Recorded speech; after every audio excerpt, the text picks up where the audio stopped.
Hello বন্ধুরা, কেমন আছো? সবাই ভালো আছো তো? আজ আমি যেটা রান্না করছি এটা একরকম পাহাড়ি ডাল। ওটা প্রথমে আমি কালার ডালটাকে ড্রাই রোস্ট করে নেব। কড়াইতে নিয়েছি, এখন ড্রাই রোস্ট করে নিচ্ছি। ডালটা ভাজা হয়ে গেছে, মানে ড্রাই রোস্ট করা হয়ে গেছে। স্মেল বেরোলেই তোমরা বুঝতে পারবে যে ডালটা ভাজা হয়ে গেছে। ডালটা আমি কলার ডাল নিয়েছি, মানে মাসকলাইর ডাল বা কালি ডাল। এখন আমি গ্যাসটা বন্ধ করে নিচ্ছি। গ্যাস বন্ধ হয়ে গেছে, আমি এটাকে ঠান্ডা করতে দিচ্ছি। এরপর দেখো মিক্সিতে আমি অল্প গুঁড়ো করে নিয়েছি, ফাইন পাউডার করিনি কিন্তু অল্প গুঁড়ো করে নিয়েছি।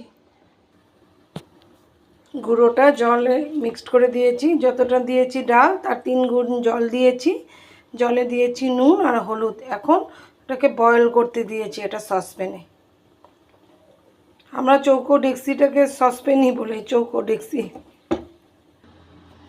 সম্বারের জন্য নিয়েছি আদা রসুন বাটা, লঙ্কা, ধনেপাতা কুচি, টমেটো কুচি, পেঁয়াজ কুচি।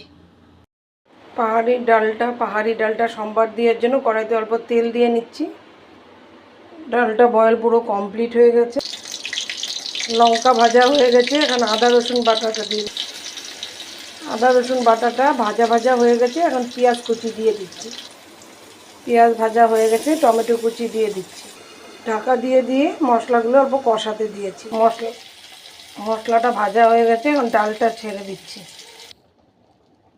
বয়েল হয়ে গেছে, তার উপরে গার্নিশিংয়ের জন্য আর ধনেপাতা দিয়ে দিয়েছি। এখন গ্যাসটা বন্ধ করে দিচ্ছি।